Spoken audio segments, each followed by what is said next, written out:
यह कहानी काल्पनिक है। इसे किसी गलत उद्देश्य से न लिया जाए। अरे, मैं तुमसे कुछ पूछ रही हूँ बेटा, तुम्हारा ध्यान कहाँ है? नीचे बैठकर सब्जी काटते हुए माँ बोली।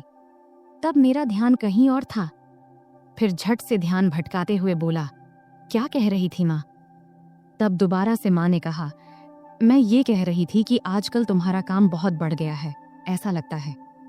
मैंने जवाब देते हुए कहा, हाँ माँ, काम तो बहुत बढ़ गया है। अब तो समय ही नहीं मिलता, इसलिए अभी मैं ग्राहकों की डिमांड पूरी करने में लगा हूँ। बस थोड़े दिन आप इंतजार कर लो, सब खत्म होते ही जल्द ही मैं आपको फ्री मिलूंगा। नमस्ते दोस्तों, आज की इस कहानी में आपका स्वागत है। मेरा नाम अभय है और आज मैं आपको अपनी और अपने माँ की कहानी सुनाने वाला हूँ। मेरे माता पिता का तलाक उनकी शादी के 5वें साल में ही हो गया था। उस समय मेरी उम्र सिर्फ 4 साल थी और मेरी माँ 24 साल की थी। तब मेरे नाना ने मेरी माँ से उनकी दूसरी शादी के लिए कहा, लेकिन तब माँ ने साफ साफ शादी से मना कर दिया था। तब कोर्ट के फैसले के अनुसार पापा हर महीने 40,000 रुपए और रहने के लिए एक घर दिए थे, जिससे हमारी सारी जरूरतें पूरी हो जाती थीं। तब हम एक सोसाइटी में एक बेडरूम और एक किचन के फ्लैट में रहते थे। तब घर में सिर्फ मैं और माँ ही थे, इसलिए हम दोनों एक दूसरे से ही बातें किया करते थे। मेरी माँ का स्वभाव थोड़ा सख्त था, लेकिन हम दोनों एक दूसरे का ख्याल अच्छे से रखते थे। अब मेरी उम्र 28 साल है और मेरी माँ 48 साल की है। मैंने ग्रेजुएशन के बाद फैशन डिजाइनिंग का कोर्स किया था और एक बड़े डिजाइनर के साथ काम करना शुरू किया। वहाँ से बहुत कुछ सीखने के बाद मैंने अपना खुद का सिलाई की दुकान खोला, जो धीरे धीरे अच्छा चलने लगा। अब मेरे पास बस टेलर काम करते हैं। एक दिन सुबह माँ सब्जी काट रही थी, तब उन्होंने मुझसे पूछा, अभय, तुम किस तरह के कपड़े बनाते हो? मैंने कहा, लेडीज के सभी तरह के कपड़े। क्यों माँ, क्यों पूछ रही हो? उन्होंने कहा, ऐसे ही रे। फिर माँ ने पूछा, साड़ियाँ, ब्लाउज, साया, घाघरा चोली, ये सब भी बनाते हो क्या? मैंने कहा, हाँ माँ, सब बनाते हैं। फिर माँ ने कहा, तब तो तुम्हारे सिलाई की दुकान में रोजाना बहुत सारे महिलाएं आती होंगी। इस पर मैंने कहा, हाँ माँ, बिजनेस किया है तो पुरुष महिलाएं सब तो आएंगी ही ना। फिर आगे माँ ने पूछा, तो बेटा महिलाएं का नाप कौन लेता है, कोई आदमी रखा है क्या? तब मैंने कहा, हाँ माँ, सब मैनेज हो जाता है, आजकल सब चलता है, लेकिन तुम इतना क्यों पूछ रही हो? इस पर माँ ने कहा, मुझे भी कुछ ब्लाउज सिलवाने हैं, मेरी जो दोस्त थी उसने अब काम छोड़ दिया है। मैंने कहा, माँ, आप इतने देर से पहेलियाँ क्यों बुझा रही थी? अगर आपको ब्लाउज बनवाना है तो इसमें दिक्कत क्या है? तुम अपना पुराना ब्लाउज दे दो, मैं टेलर को दे दूंगा, वह बना देगा, फिर लाकर तुम्हें दे दूंगा। इतना सुनते ही माँ ने कहा, मेरा कोई भी ब्लाउज अब फिट नहीं होता है, नई नाप लेनी पड़ेगी। इस पर मैंने कहा, ठीक है माँ, मैं टेलर को बोल दूंगा, कल टेलर आकर तुम्हारी नाप ले लेगा। अब तो कोई दिक्कत नहीं है ना? तभी माँ बोली, बेटा, मुझे ऐसा नहीं लगता कि मैं किसी अजनबी आदमी को अपना नाप लेने दूंगी। मैंने कहा, माँ, अगर आप नाप नहीं देंगी तो फिर ब्लाउज कैसे सिलाएगा? फिर थोड़ी देर सोचने के बाद माँ ने कहा, तू ही क्यों नहीं मेरा नाप ले लेता? यह सुनकर मैं हैरान होकर बोला, मैं? ये कैसे हो सकता है? माँ ने जवाब दिया, इसमें क्या है, मुझे तुझसे नाप लेने में कोई दिक्कत नहीं होगी। अब मैं थोड़ा असमंजस में पड़ी एज गया था, क्योंकि दूर से देखने और किसी को छूने में बहुत फर्क होता है। लेकिन तब यह हाथ आया, मौका छोड़ना भी मुझे सही नहीं लगा। उस दिन सोमवार का दिन था और उस दिन विश्वकर्मा पूजा था, तो सिलाई की दुकान बंद था। तब मैंने सोचा कि आज ही ये काम कर लेना चाहिए। फिर सुबह नाश्ता करके मैं सिलाई की दुकान से कुछ एल्बम और माप लेने का सामान लेकर आ गया। तब मैंने ऐसे एल्बम चुना था जिनमें डिजाइन वाले ब्लाउज दिखाए गए थे। इनमें से कुछ बहुत ही छोटे और बैकलेस थे। फिर मन ही मन मैंने तय किया कि आज ये काम अच्छे से पूरा करना है। 12 बजे जब मैं घर पहुंचा, तब माँ रसोई में थी। उन्होंने मुझसे कहा, बेटा, आ गया तू? सामान ले आया? तब मैंने कहा, हाँ, सब ले आया हूँ, अब तुम जल्दी से अपना काम खत्म कर लो। फिर थोड़ी देर बाद माँ मेरे पास आकर बैठ गई और एल्बम देखने लगी। तब वह हल्की पीली साड़ी पहनी थी और उनकी साड़ी का कपड़ा इतना पतला था कि शरीर की रूपरेखा दिख रही थी। तब मैं माँ को देखते देखते खो गया। तभी उन्होंने तेज आवाज में कहा, अभय, सुन रहा है तू? तब मैं चौंक कर बोला, हाँ, क्या हुआ माँ? तब माँ ने एल्बम दिखाते हुए कहा, इतने छोटे ब्लाउज कैसे पहन सकती हूँ मैं, मुझे ये डिजाइन पसंद नहीं है। तब मैंने समझाया, अरे ये सब तो बस डिजाइन दिखाने के लिए है, तू वैसे ही सिलवा लेना जैसा तुझे पसंद हो। फिर थोड़ी बहस के बाद माँ मान गई और बोली, ठीक है चल अंदर माप ले ले। तब हम बेडरूम में गए। फिर मैंने माप लेने के लिए टेप निकाला। तब माँ खड़ी हो गई और बोली, सही से माप लेना ताकि बाद में दिक्कत कोई ना हो। तब मैं अपनी माँ का नाप लेने के लिए तैयार था। अपने मन पर और खुद पर पत्थर रखकर मैंने यह काम शुरू किया। तब मैं पूरी कोशिश कर रहा था कि यह काम एक प्रोफेशनल टेलर की तरह करूं, लेकिन इस दौरान मेरे दिल की धड़कन तेज हो गई। तभी माँ ने और करीब आकर मुझसे कहा, चल जल्दी कर, मुझे और काम भी करना है। फिर मैंने माप लेना शुरू किया और पहले मैंने माँ के बाजू, कंधे और कमर का नाप लिया। फिर थोड़ा रुककर मैंने माँ से पूछा, माँ ब्लाउज के नीचे की पट्टी इतनी छोटी क्यों होती है? इससे परेशानी नहीं होती क्या? मैंने सुना है कि कई महिलाओं को वहाँ के कपड़े काटने से दिक्कत होती है, क्या तुम्हें कभी ऐसा हुआ है? इस पर माँ ने सिर झुका लिया और कहा, मुझे तो अभी तक कोई दिक्कत नहीं हुई। फिर मैंने कहा, मुझे लगता है कि तुम्हें थोड़े बड़े डिजाइन के ब्लाउज सिलवा लेने चाहिए। इस पर माँ ने हामी भरी और मैं फिर नाप लेने लगा। मैंने गले का नाप लेना शुरू किया। टेप को माँ की गर्दन के चारों ओर रखा। तब मैंने यह ध्यान रखा कि मेरी उंगलियां उनकी त्वचा को न छुएं और उनसे 1 इंच की दूरी पर रहें। फिर आगे मैंने पूछा, गला इतना रखना है या थोड़ा कम ज्यादा करूं? क्योंकि मेरी माँ का गला थोड़ा बड़ा था और वहाँ थोड़ी सी गहराई दिखाई दे रही थी, इसीलिए मैंने थोड़ा झिझकते हुए कहा, माँ तुम्हें क्या ठीक लगेगा? माँ ने मुस्कुराते हुए कहा, बेटा तुम तो अब इस काम में माहिर हो गए हो। मैंने जवाब दिया, माँ तुम जैसा कहोगी मैं वही करूँगा। फिर माँ ने फिर कहा, टेप को इतना दूर क्यों रखा है? इसे सही जगह पर रखो, तभी नाप सही आएगा। ये कहते हुए माँ ने टेप को अपने हाथ से सही जगह पर लगा दिया। इस दौरान मेरे हाथ पहली बार माँ की गर्दन को छू गए। तब मुझे ऐसा लगा जैसे मुझे जोर का झटका लगा हो, लेकिन मैंने खुद पर काबू रखा और उस पल का पूरा आनंद लिया। तभी माँ ने कहा, ये पुराने ब्लाउज अब टाइट हो गए हैं, अब मैं थोड़ा ऊंचे और गहरे गले के ब्लाउज सिलवाने की सोच रही हूँ। तुम्हें क्या लगता है? अब है, तुम तो इतनी महिलाओं के कपड़े सिलते हो, बताओ मेरे शरीर के हिसाब से क्या और कैसे अच्छा लगेगा। तब मैंने सोचा कि अगर मैंने अब आगे कदम नहीं बढ़ाया तो मैं अपने आप तक ही सीमित रह जाऊंगा। इसलिए मैंने अलग अलग तरकीबें आजमाने का फैसला किया। मैंने माँ को बड़ी सहजता से अपने सिलाई की दुकान में बनने वाले अलग अलग डिज़ाइन के ब्लाउज के बारे में बताने और समझाने का सोचा। मैंने कहा, मुझे लगता है कि गला जितना गहरा है उतना ही काफ़ी है, लेकिन अगर गले को गहरा रखकर बाकी हिस्से को थोड़ा बड़ा बना दिया जाए तो कैसा रहेगा? फिर मैंने टेप को उनके गले से निकालते हुए कहा, और गले को थोड़ा और गहरा बनाने में क्या दिक्कत है? फिर माँ बोली, बाकी हिस्से को बड़ा कैसे करेंगे ये बताओ। अब माँ भी थोड़ा सहज होने लगी थी और यही मैं चाहता था। मैंने कहा, 1 मिनट रुकिए, मैं आपको समझाता हूँ, लेकिन उससे पहले आखिरी माप ले लेनी दीजिए। फिर मैंने कहा, आप दोनों हाथ को थोड़े ऊपर उठाओ। अब मैं उसके पीछे जाने वाला था। उसने हाथ उठाए ही थी कि मैं उसके करीब आकर उसकी पीठ के पीछे से अपने हाथ ले गया। फिर मैंने उसके कंधों पर हाथ रखा और उसे धीरे धीरे उसकी कमर के बीच तक लाकर नाप लिया और बोला, माँ यह 34 इंच आ रहा है। चलो एक काम करते हैं, 33.5 या 34.5 ही ले लेते हैं। वैसे भी सिलाई करते वक्त अलग अलग डिज़ाइन के लिए थोड़ा बहुत अंतर रखना पड़ता है। फिर मैंने माँ से पूछा, माँ क्या आपको बुरा लग रहा है माप लेने से? माँ ने जवाब दिया, नहीं बेटा, ज़्यादा नहीं। फिर मैं थोड़ा झिझकते हुए उसकी साड़ी के 34 इंच का माप लेते हुए बोला, माँ अब बता, तेरा माप तो लगभग सब सही है। उसने कहा, थोड़ा टाइट लग रहा है बेटा। फिर मैंने टेप को गले में डालकर कहा, अब यहाँ आईने के सामने आ जाओ।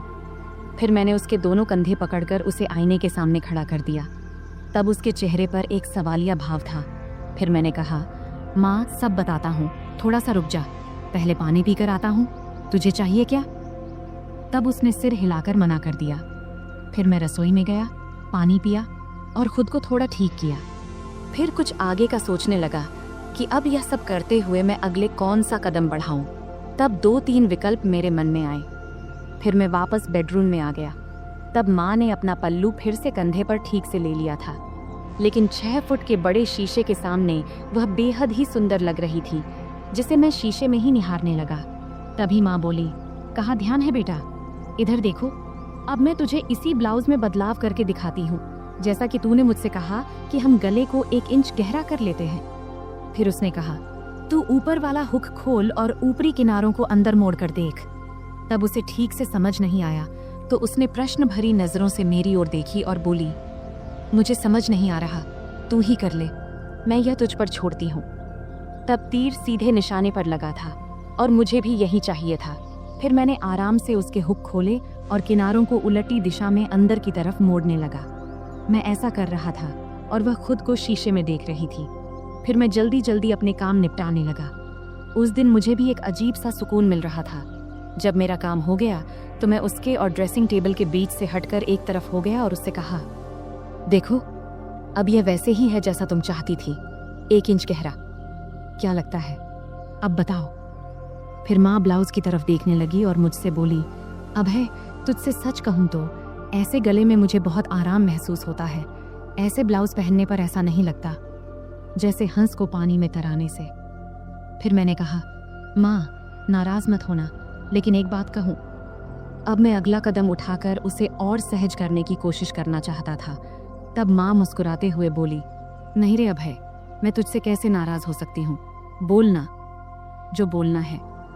तब मैंने सावधानी से कहा, इतने गहरे गले वाले ब्लाउज से सब कुछ बहुत ज्यादा नजर आता है और यह थोड़ा अजीब भी लगता है।